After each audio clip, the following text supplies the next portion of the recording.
자, 이번 시간은 우리가 이제 을미개혁에 대해서 확인을 해볼 건데요.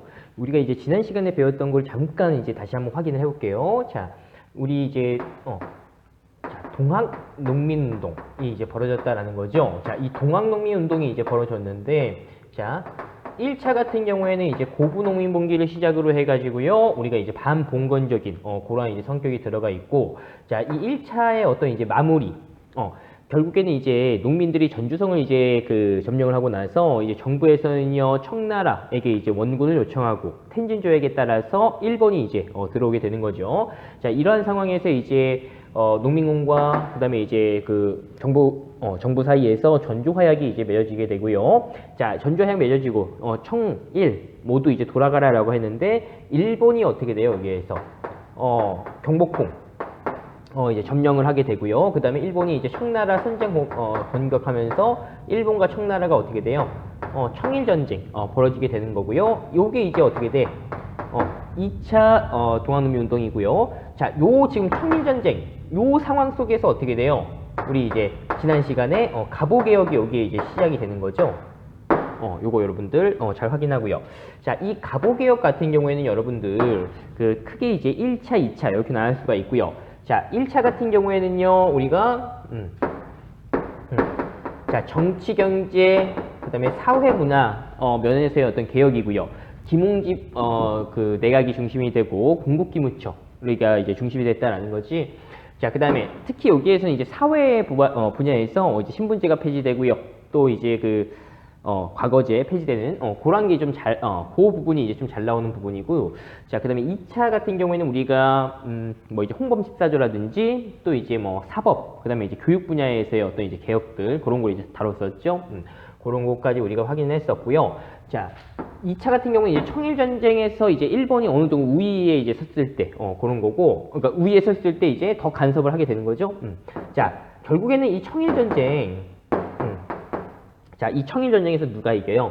자, 일본이 승리한 다음에 이 청과 일본 사이에서 이제 조약을 맺는 거죠. 자, 그 조약이 뭐냐면은 시모노세키 조약. 자, 이 시모노세키 조약의 이제 일부 내용을 보면요, 이 랴오둥 반도를 청이 가지고 있는 랴오둥 반도를 일본에 이제 주는 거죠.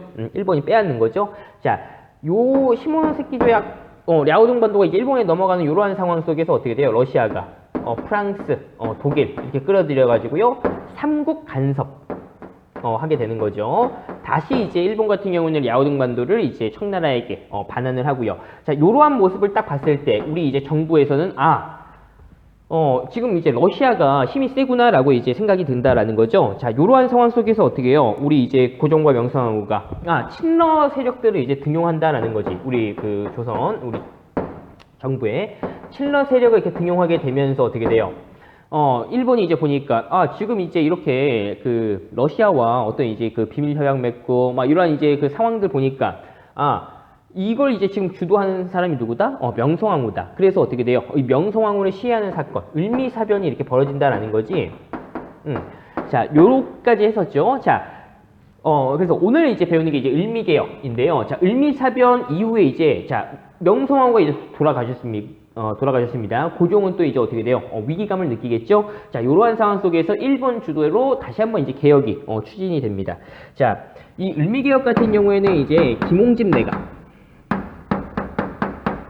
자, 김홍집 중심의 어떤 내각이 구성이 되고요. 특히 우리 갑오개혁에서 1차 갑오개혁 때 어떻게 돼요? 김홍집 중심으로 내각이 구성됐다가 2차 때는요, 박영효와 연립내각을 구성했다라는 거지. 자, 을미개혁 같은 경우에는 김홍집 중심으로 이제 내각이 구성이 되고요. 이 을미개혁의 어떤 이제 주요 내용들을 한번 봐볼게요. 자, 먼저 종두법을 시행했다. 자, 이 종두법이라고 하는 거는 이제 천연두라고 해가지고 옛날에 이제 피부병이 있어서 피부가 이제 썩으면서 이제 죽는 건데, 자, 막 고름 생기면서, 천연두 어떻게 보면 이제 예방접종하는 거예요. 이 종두법이요. 그래서 요걸 이제 실시했다. 그러니까 결국에는 이제, 예방접종 시행했다라고 이제 생각을 하면 되는 겁니다. 자, 그 다음에 두 번째는요, 단발령. 자, 이 을미개혁의 어떤 핵심적인 내용이 결국엔 이거예요. 단발령. 왜 이게 핵심이냐? 이거에 대해서 저항이 엄청 많았기 때문이에요. 결국에는. 그래서 단발령과 관련된 내용들이 이제 좀 잘 나오는 거고, 결국에는 이제 머리카락을 이제 짧게 자른다라는 거죠. 자, 그 다음에, 자, 또, 태양력을,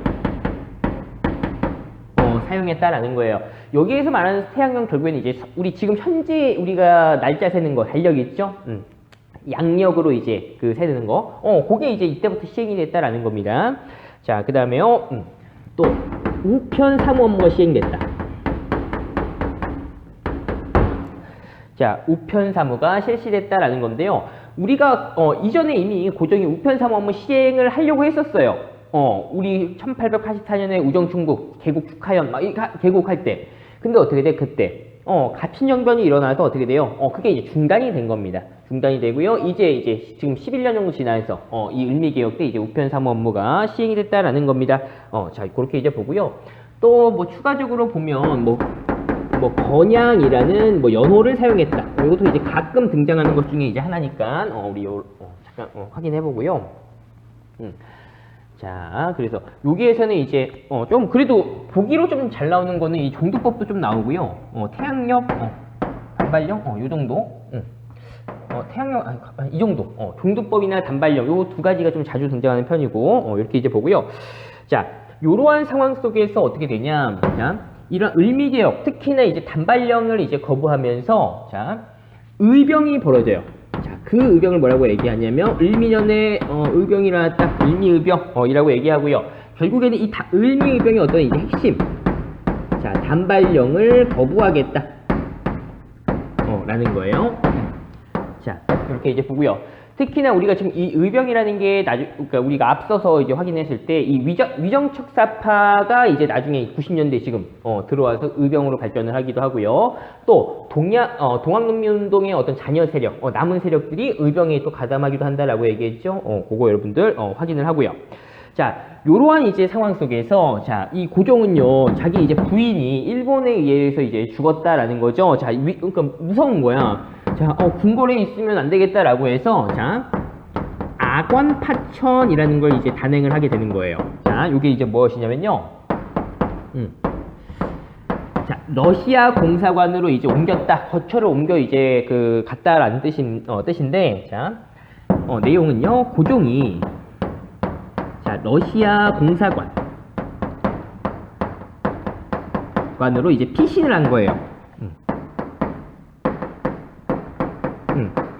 자, 일본이 이제 자기 부인도 죽이고요. 또 이제 정권도 장악을 해가지고 어떻게 돼? 을미개혁 막 추진하는 그러한 상황입니다. 자, 이렇게 이제 고종이 어떻게 돼요? 일본 공사관으로 이제 거처를 옮기니까 당시 이제 중앙에서 추진하고 있던 이 을미개혁이 중단이 됩니다. 중단이 되고요. 자, 이렇게 이제 보고 자, 참고로 이 러시아 공사관 어디에 있을까요? 러시아 공사관 어디에 있는 거야? 러시아에 있는 게 아니죠. 요거 이제 한양에 우리 경복궁 아래에 보면요, 정동이라고 있어요. 지금도 이제 러시아 공사관 일부 건축물이 남아 있어요. 우리가 나중에 교과서 한번 확인해 볼게요. 자, 우리나라에 있는 거다라는 거 여러분들 이제 확인을 하고요. 또 뭐 이제 여담으로 이 고종이 이 러시아 공사관으로 이제 가가지고요. 여기에서 이제 우리나라 사람을 최초로 이제 커피를 이제 마셨다라고 알려져 있습니다. 자, 그렇게까지 이제 확인하고요. 자, 이렇게 해서 우리가 지난 시간에 가보개혁, 그다음에 오늘 이제 을미개혁 해가지고요. 가보을미개혁에 대해서 우리가 이제 확인을 했는데요. 자, 자, 이 가보을미개혁의 의의와 한계점을 한번 봐볼게요. 자, 가보을미개혁의 어떤 의의, 그다음에 한계점, 이렇게 이제 확인을 해볼 건데, 자, 의의는 자, 정부가 주도했다. 정부 주도의 근대적인 개혁이었다. 라는 게 어떤 이제 의의다라고 하면, 자, 그래서, 자, 지금 이 가보을미개혁에 포함된 여러 개혁들의, 개혁의 그런 내용들 보면, 이전에 우리 이제 개화파,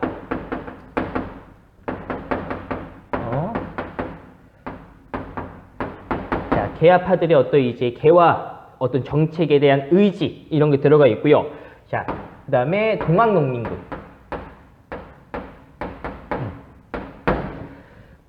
네, 요구가 일부가 반영이 되었다라는 거지. 요게 이제 그 의의의 이제 어떤 그 내용이고요. 자, 내려와서. 자, 그러니까 보면은 결국에는 가보개혁, 뭐 을미개혁 주도했던 뭐 어떤 내각을 구성했던 어떤 중심 인물 보면 막 김홍집, 어쨌든 이제 개화파들이잖아요. 그런 거, 개화파잖아요. 그런 거 이제 보면요, 개화파들의 어떤 그런 이제 그 개혁 내용에 대한 어떤 의지 같은 거 들어가 있고, 또 이제 농민군들의 어떤 이제 요구사항, 그런 게 이제 일부 들어가 있다라는 겁니다. 자, 하지만 이제 한계점을 보면요, 자, 일본의 개화파들이 일본에 이제 의존한 그런 내용들이 이제 들어가 있고요. 또 의존하니까 아무래도 어떻게 돼? 일본이 이제 간섭한다라는 거죠. 우리 개화파들이 일본에 의존하는 거, 그다음에 이제 일본의 어떤 간섭, 이런 게 이제 한계점이고, 또 백성들의 어떤 지지를 받지 못했다. 백성들의 지지를 받지 못했다라는 게 이제 한계점입니다. 자, 그래서 결론적으로 보면은 일본에 의존하고 또 이제 일본이 이제 간섭하는 그런 상황이니까, 자, 군사제도 개혁에 소홀했다.